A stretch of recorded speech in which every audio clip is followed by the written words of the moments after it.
Olá, queridos alunos, sejam muito bem-vindos a mais uma aula de resolução de questão aqui na Verbo Jurídico, nosso curso preparatório para a OAB. A gente vai trabalhar algumas questões que caíram recentemente em prova e que abordam temas que são de suma relevância para a prova de vocês. Claro que a gente vai aproveitar a questão para trabalhar alguns temas que estão ligados diretamente e que, eventualmente, podem ser objeto de estudo da prova de vocês. A primeira questão é uma questão que trabalha a dissolução da sociedade. A gente tem que tomar um certo cuidado, porque quando a gente fala em dissolução, a gente pode ter uma dissolução chamada de parcial, quando a sociedade ela se resolve em relação a um determinado sócio, e a gente pode ter uma dissolução total, que é aquela dissolução que, consequentemente, acarreta a liquidação da sociedade. Então, o procedimento de licitação, de dissolução, pode ser uma dissolução parcial, chamado pelo legislador no Código Civil de resolução da sociedade em relação a um sócio, ou a gente pode estar diante de uma dissolução parcial, que é aquela que leva à liquidação e, consequentemente, à extinção daquela determinada sociedade. E essa primeira questão é uma questão que fala a respeito de uma sociedade limitada e que nessa sociedade limitada não existe a regência supletiva pelas disposições de outro tipo societário. Então, a sociedade limitada, em primeiro lugar, ela está regulada do artigo 1052 ao artigo 1087 do Código Civil. Então, lá do 1052 ao 1087, ele trabalha esse tipo societário que é a sociedade limitada.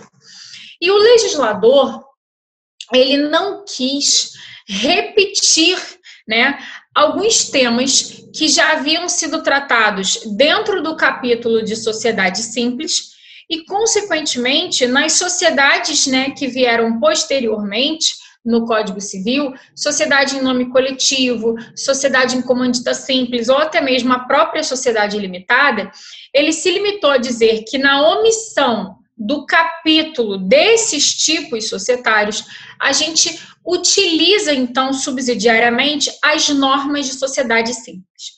Então, para a gente entender, em primeiro lugar, qual é a diferença de uma sociedade simples para uma sociedade empresária.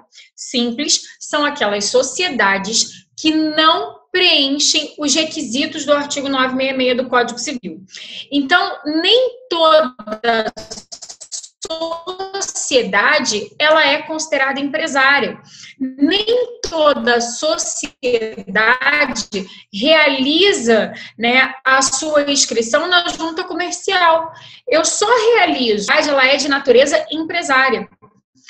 Quando a sociedade não exerce empresa, seja porque ela não preenche os requisitos do artigo, incluída pelo legislador, aí nessas situações específicas, ela é considerada uma sociedade simples, que era antigamente, antes do Código Civil, chamada de sociedade civil. Então, sociedade civil é hoje o que a gente chama de sociedade simples, que são aquelas sociedades que não exercem atividades de natureza empresária. Consequentemente, as sociedades simples são regidas por um capítulo próprio, que vai do artigo 997 ao 1038 do Código Civil. E o local de registro da sociedade simples é o RCPJ, enquanto as sociedades empresárias realizam a sua inscrição no Registro Público de Empresa Mercantil, que é vulgarmente conhecido como junta comercial. Então, cuidado! Sociedade simples se inscreve no Registro Civil de Pessoa Jurídica e sociedade empresária realiza sua inscrição na junta comercial. As sociedades simples, elas têm um tipo societário que foi criado pelo legislador exclusivamente para elas, que vai do artigo 997 ao 1038 do Código Civil, ou é possível que elas utilizem, outros tipos societários previstos no nosso ordenamento, conforme disposição lá do artigo 983 e 982 do Código Civil. Então, elas podem se utilizar do seu tipo próprio, que é esse que vai do 997 ao 1038, ou ela pode, por exemplo, ser revestida de uma sociedade limitada ou de uma sociedade em nome coletivo. E por que eu estou falando isso para vocês? Porque esse capítulo de sociedade simples, que vai do artigo 997 ao 1038, ele se aplica subsidiariamente para as demais sociedades previstas no Código Civil, que é a sociedade em nome coletivo, a sociedade em comum dita simples e, consequentemente, a sociedade limitada. Então, ainda que o contrato não preveja expressamente a possibilidade de aplicação subsidiária das normas de sociedade simples, a gente vai aplicar naquilo em que for compatível e sempre que o capítulo daquele tipo societário for omisso. E é exatamente isso abordado por essa questão. Ela envolve não só o procedimento de dissolução parcial, que está previsto dentro do capítulo de sociedade simples, mas se aplica subsidiariamente à sociedade limitada, como também ela fala da questão da regência supletiva, das normas, né, de outro tipo societário. Então, 2 artigos são importantes para a gente resolver essa questão.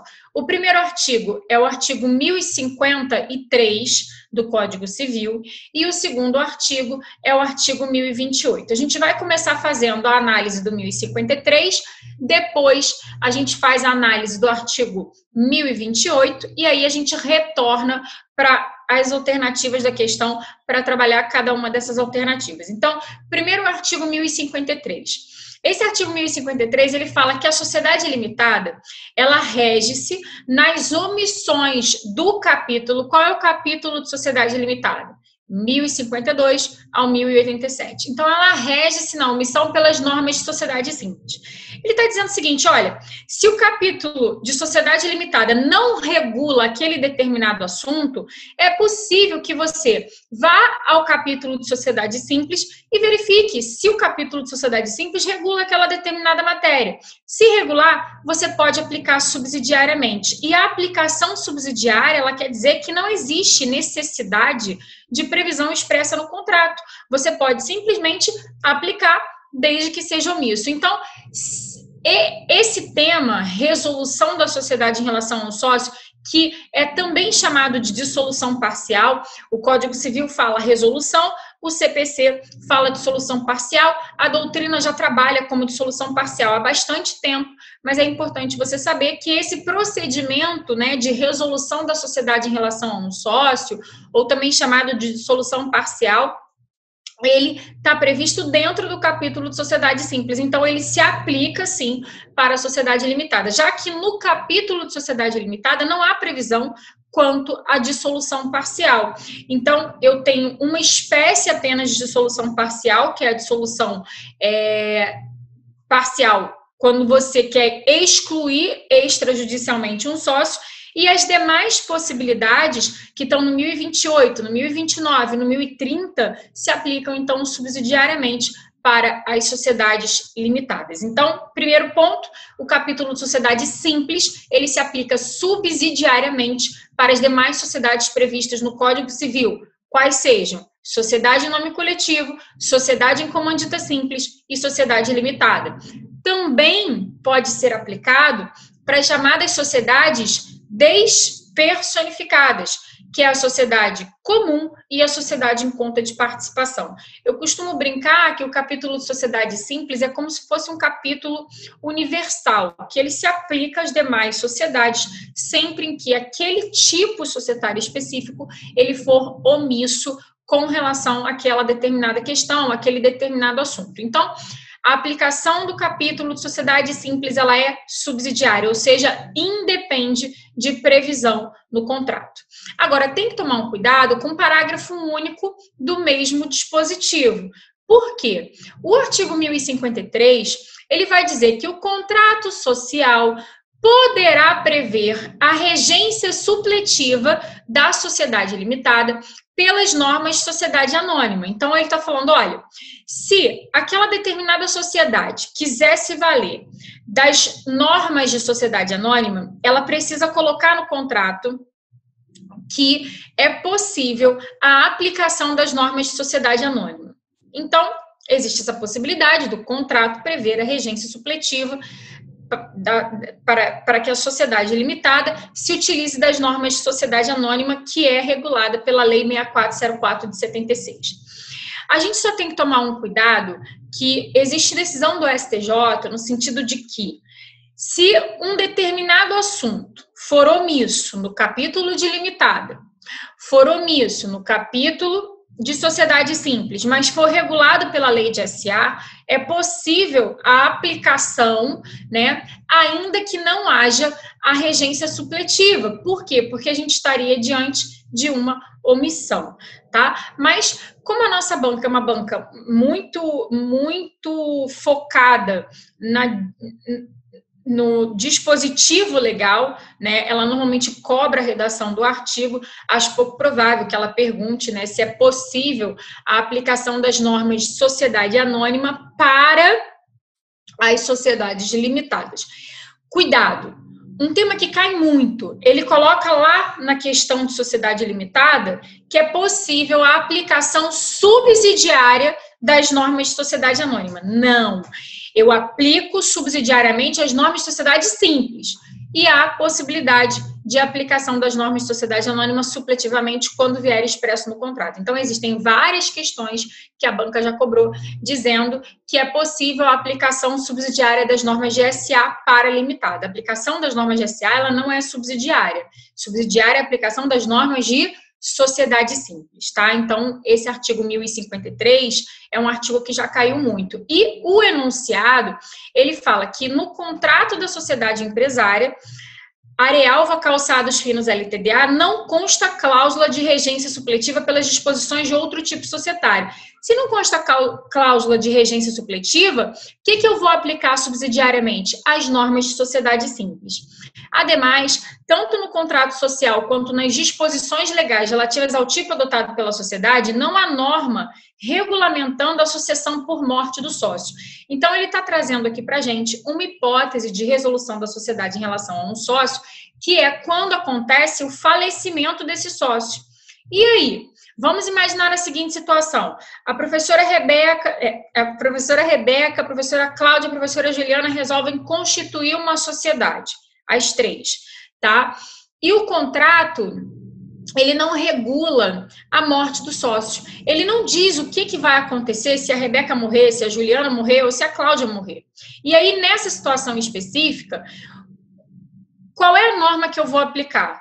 Bom, se eu já sei que eu aplico o capítulo de sociedade simples e a questão diz que não há no capítulo de limitada norma regulamentando a questão da morte do sócio, eu já sei que eu tenho que ir no capítulo de sociedade simples. E aí, lá no artigo 1028, ele vai dizer que a regra, tá, quando não há previsão contratual, é de que, com a morte do sócio, eu tenho a liquidação da cota.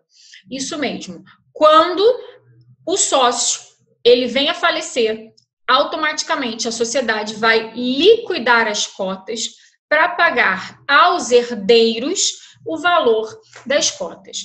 E é muito comum, novela principalmente, né? O cara é dono de uma empresa e aí ele vem a falecer e no dia seguinte o filho dele tá lá de terno dizendo que é o diretor e que ele manda na empresa e que a empresa era do pai, agora a empresa é dele. E não é assim que funciona. Quando você tem uma sociedade, né, e o contrato não regula o que ocorre na hipótese de morte do sócio, a regra é a liquidação da cota. Só que a gente tem que tomar um certo cuidado, né? Porque vamos imaginar que nessa sociedade que eu constituí com a Juliana e com a Cláudia, eu tenha 50% do valor das cotas, a Juliana tenha 30% e a Cláudia tenha 20% do valor das cotas. Então, se eu vier a falecer, a regra é a liquidação da cota. Beleza? Então, se eu vier a falecer, a gente vai ter a liquidação, significa que a sociedade vai apurar o valor dessas cotas para realizar o pagamento para a Juliana Perdão, para realizar o pagamento para os meus herdeiros, no caso o Gael, que é o meu filho. Tá? Só que pode acontecer da sociedade não ter dinheiro, por exemplo, para pagar o valor das cotas da Rebeca, já que a Rebeca tem 50% das cotas dentro daquela sociedade. Então, nessa situação em que não há a possibilidade, né, de pagamento para esse herdeiro, porque a sociedade não tem como arcar com esse valor, é possível um acordo, é possível que os sócios optem pela dissolução e as hipóteses estão previstas no artigo 1028. Então, qual é a regra? Com a morte do sócio, eu tenho a liquidação. Qual é a exceção? Quando o contrato dispor de forma diversa, quando os sócios optarem pela dissolução, ou na terceira hipótese, que é a hipótese de acordo dos sócios com os herdeiros, que é a hipótese que a sociedade não tem como pagar, então faz um acordo com os herdeiros. Então, olhem a redação do artigo 1028. No caso de morte de sócio, liquidar-se-á a cota, salvo. Então, existem 3 exceções em que eu não terei liquidação. Primeira exceção, se o contrato dispuser de forma diversa. Então, o contrato pode prever uma cláusula dizendo que se a Rebeca vier a falecer, o Gael automaticamente assume a qualidade de sócio. Se essa cláusula estiver prevista no contrato, eu afasto a liquidação. Segunda possibilidade, se os sócios remanescentes optarem pela dissolução da sociedade. Então, pode acontecer da Juliana e da Cláudia não quererem continuar a sociedade, entenderem que não há a menor viabilidade delas continuarem naquela sociedade e, consequentemente, optarem, então, pela dissolução. Aí a gente vai ter uma dissolução total e não uma dissolução parcial. E a terceira hipótese, se por acordo com os herdeiros, regular-se a substituição do sócio falecido. A Cláudia e a Juliana não têm condições de pagar para o herdeiro de Rebeca o valor das cotas. Então, convidam aí o Gael para o Gael vir fazer parte da sociedade como sócio no lugar da Rebeca. Então, a regra é a liquidação. Então, se o contrato é omisso, eu aplico a liquidação. Salvo essas 3 hipóteses. Se o contrato dispuser de forma diferente. Segunda hipótese, se os sócios remanescentes optarem pela dissolução da sociedade. E terceira hipótese, se por acordo com os herdeiros, regular-se-á a substituição do sócio falecido. Então, com relação à dissolução parcial, na morte, a gente aplica para a sociedade limitada o artigo 1028. Aliás, esse artigo 1028, ele já foi objeto de prova por 3 vezes. Essa é a terceira vez que a banca cobra uma questão em relação à morte do sócio. Professora, essa é a única hipótese de solução, a morte do sócio? Não. Existem outras hipóteses de solução parcial. Uma outra hipótese que a gente tem no artigo 1029, que também se aplica para a sociedade limitada, é o exercício do direito de retirada. Nenhum sócio é obrigado a associar-se com alguém e muito menos permanecer associado com essa pessoa. Então, nos termos do artigo 1029 do Código Civil, quando a sociedade ela é por prazo determinado, ou seja, ela tem um prazo de duração já fixado no contrato, quando a sociedade ela é por prazo determinado, o que a gente vai aplicar aqui? Só pode sócio se retirar se houver uma justa causa, se houver um justo motivo, justamente por ela ser uma sociedade por prazo determinado. Agora, quando a sociedade ela é por prazo indeterminado, ela não tem prazo de duração, né? Significa que o sócio pode se retirar a qualquer momento, bastando que para isso, né, para que ele consiga se retirar, ele notifique os demais sócios com 60 dias de antecedência. Então, ele vai notificar informando que ele quer exercer o seu direito de retirada. Até porque, gente, ninguém é obrigado a associar-se ou permanecer associado. Ninguém é obrigado a associar-se ou permanecer associado. Então, tem que tomar um certo cuidado. É possível o exercício do direito de retirada, porém, Quando a sociedade for por prazo determinado, sendo por prazo determinado, só pode se retirar se comprovar a justa causa. E aí, claro, né, isso vai ser avaliado judicialmente, tá? Agora, existe também a possibilidade de dissolução judicial. Eu quero de exclusão judicial, que é a hipótese do artigo 1030. Eu quero excluir judicialmente um sócio. E aí, eu posso fazer isso? O artigo 1030 vai dizer que é possível a exclusão judicial pela maioria dos demais sócios, né? Desde que eu tenha comprovação da falta grave ou da incapacidade superveniente.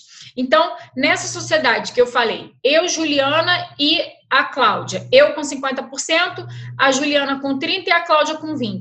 Pode a Juliana e a Cláudia me excluir da sociedade? Pode, se elas comprovarem uma falta grave, que eu cometi uma falta grave, ou se eu tiver a minha incapacidade superveniente decretada, é possível a exclusão do sócio, tá? E uma quarta hipótese, que é prevista no artigo 1030, parágrafo único, é a exclusão de pleno direito. Eu posso excluir de pleno direito um determinado sócio da minha sociedade em duas hipóteses. Quando eu tiver as cotas liquidadas ou quando ele tiver a falência decretada. Então, é possível, né, a exclusão de pleno direito do sócio que tenha tido as suas cotas liquidadas ou a sua falência decretada, tá? Então, são aí hipóteses previstas no artigo 1030, parágrafo único do Código Civil. E essas hipóteses de dissolução parcial, elas se aplicam tanto para a sociedade simples, como para a sociedade em nome coletivo, para a sociedade em comandita simples e para as sociedades limitadas, tá? Agora, então, vamos voltar aqui para a análise da nossa questão. No contrato da sociedade empresária, Arealva Calçados Finos LTDA, não consta cláusula de regência supletiva pelas disposições de outro tipo societário. Então, a gente viu que, nesse caso, se aplica subsidiariamente as normas de sociedade simples. Ademais, tanto no contrato social quanto nas disposições legais relativas ao tipo adotado pela sociedade, não há norma regulamentando a sucessão por morte de sócio. Então, ele está dizendo, né, que o contrato social é omisso quanto a essa possibilidade de morte do sócio e que no capítulo de sociedade limitada não existe norma regulamentando a morte do determinado sócio. Diante da situação narrada, assinale a afirmativa correta. Letra A. Haverá a resolução da sociedade em relação ao sócio em caso de morte. Perfeito, né? E tem que tomar um certo cuidado com essa questão, porque é uma questão que trabalha o enunciado previsto dentro do Código Civil para trabalhar todas as hipóteses de resolução da sociedade em relação ao sócio. Por quê? A sociedade sempre vai se resolver em relação a um sócio, quando houver a morte, quando houver a retirada, quando houver a dissolução judicial e quando houver a dissolução de pleno direito. E sendo uma sociedade limitada, ainda se resolve em relação a um sócio quando eu tiver a exclusão extrajudicial ou o chamado direito de recesso, né? Então, esse título, resolução da sociedade em relação a um sócio, vem logo acima do artigo 1028, porque ele trabalha todas essas hipóteses de resolução, que é a morte, retirada, exclusão judicial e exclusão extrajudicial. Então, aqui nessa questão, o nosso gabarito é: haverá resolução da sociedade em relação ao sócio em caso de morte. Letra B. Haverá transmissão causa-morte da cota social. Por que não há transmissão da causa... por que não há, transmissão causa-mortes da cota social? Porque nessa situação específica, a cota ela não se transmite para o herdeiro. Ele tem o direito de receber o valor da cota, mas ele não tem o direito de se tornar sócio da sociedade. Letra C. Caberá aos sócios remanescentes regular a substituição do sócio falecido. Né? Não cabe aí aos sócios remanescentes regular essa substituição, porque quando o contrato for omisso, eu aplico a regra geral do artigo 1028. E lá na letra D, Os sócios serão obrigados a incluir no contrato cláusula dispondo sobre a sucessão por morte do sócio. Na verdade, não é necessário que o contrato regule essa questão da morte, sendo omisso, a gente aplica o artigo 1028. Só lembrando, gente, que na sociedade limitada, além dessas hipóteses de resolução da sociedade que a gente viu, prevista no artigo 1028, 1029, 1030 caput, 1030 parágrafo único, também existe a possibilidade da exclusão extrajudicial prevista no artigo 1085 do Código Civil, tá? E também a possibilidade do exercício do direito de recesso, né? O sócio dissidente em alguma deliberação, ele pode exercer o seu direito de recesso, que é o seu direito, né, de retirada da sociedade nas hipóteses previstas no artigo 1077. Ou em qualquer outra hipótese, quando ele quiser aplicar o artigo 1029 do Código Civil, tá? Então, cuidado aí com esse tema, é um tema bem importante que pode cair numa questão de sociedade simples, sociedade limitada, sociedade em nome coletivo, que são os outros tipos de sociedade regulados pelo Código Civil.